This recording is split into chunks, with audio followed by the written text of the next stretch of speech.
All right, guys, gonna show you something here.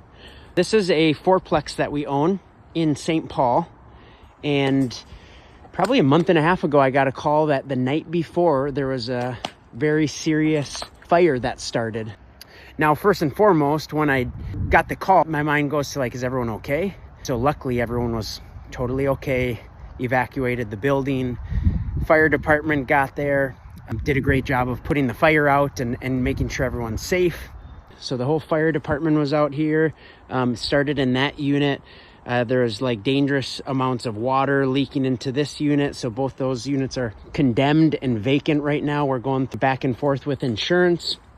Just met a contractor and the property manager out here today, and I'll walk you through the process and what it looks like, but we'll start by taking a look at the unit. So what happens is right away, my property manager came out, took photos, video, documented, got the fire department out here, the police report, all these different things, because that really is going to come into play with when you bring it up to insurance and start a claim with it. So the more documentation you have, it draws a really clear picture of what happened, and there's no arguing over whether this is a approved claim or not.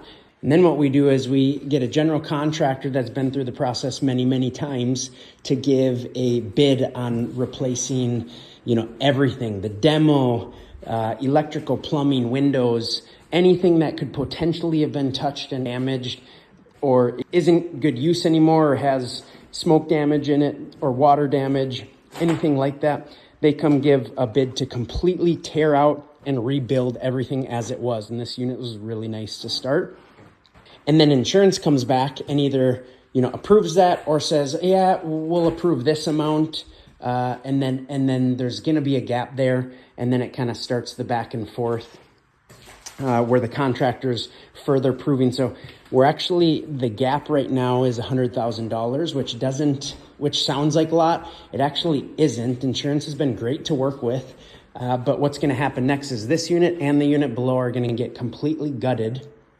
And then that will kind of trigger the next phase where insurance adjuster comes out and we really look at the damage underneath the plaster and see if any framing, see if there's any further smoke damage up here, see if there's any rotted windows because they're going to be replaced. If there's rot around the windows or something like that, then that's going to be a more costly, and then you start to kind of fight for those dollars to actually replace everything right. So that has been happening, and I just met the contractor and gave them approval to start the tear out process and demo here next week. So then we'll kind of start phase 2 and really dial in on what things we want to rebuild and how we want to rebuild them. Do you want it to look exactly as it looked before?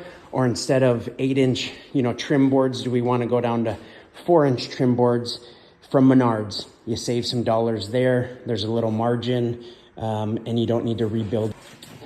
So there's the lower unit that is far less damage. As you walk these common areas, it completely smells like smoke in here. These are plaster walls. These are actually all gonna get completely ripped out. And then I'll show you the worst of the units and where the fire started. And this is a property that we completely redid this unit maybe a couple years ago. It just reeks in here. And this is the room where it started. There was a mattress that was thrown out the window that was on fire. We still don't know exactly how the fire started, but it wasn't like an electrical thing. It was more than likely resident caused. You're then going, okay, the residents that now obviously don't have a place to stay, what's the plan with them? My property manager did a great job with right away taking action on linking them up with a place to stay, and both short-term and then figuring out a long-term place, because now there's these units that are completely condemned and unlivable. And then something that's worth mentioning, if you've ever taken a roof claim or something like that, because this is my first larger claim that's like a fire issue and hopefully the last, but a roof claim, it can feel a little bit more ticky-tacky, whereas like the adjuster comes out and says, you know, you get a partial approval or you get approval for the metals or the gutters or, you know, things like that, but they just don't, they're not gonna quickly give you a kind of approval. And now we're talking next steps. For this, the insurance adjuster that I connected with right away is like, absolutely, we can get past the point of being like, is this a claim or isn't it? Like, this is, it's a non-negotiable, like it's a claim. Now we're just talking practicals of, you know, how to best move forward. They did a great job of explaining the process to me, but I just think it's worth mentioning.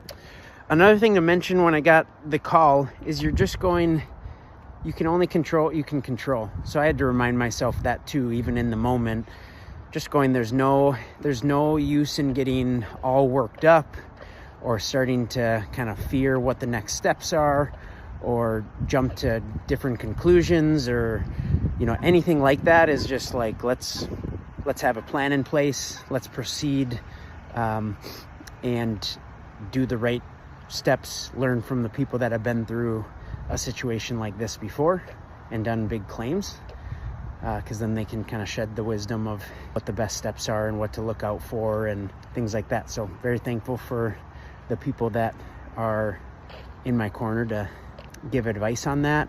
And I think the whole team, I'm very proud of the way everyone, you know, property manager, maintenance people, our whole team, how they responded with love towards the residents, and then also just calm and logical steps, and no one got too worked up.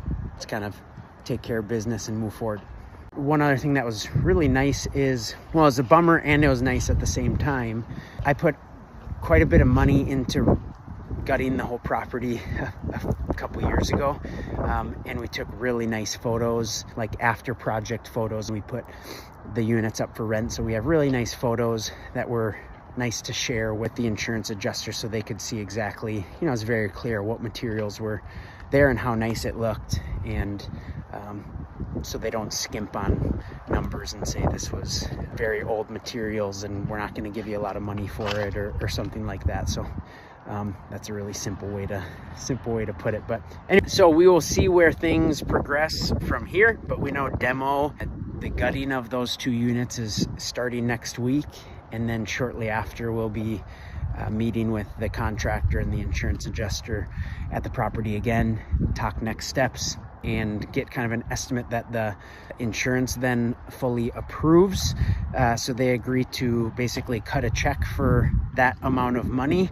And then it'll be talking with the contractor and just nailing down what the scope exactly is going to look like, and then what materials are going to be used. Maybe it's the materials that were ruined and would be quoted in there. Maybe they're materials that are different from those because you get savings, or it just doesn't practically make sense to replace them with what's already there. Simple way to put it. But anyways, we will see what happens next and I'll keep you in the loop.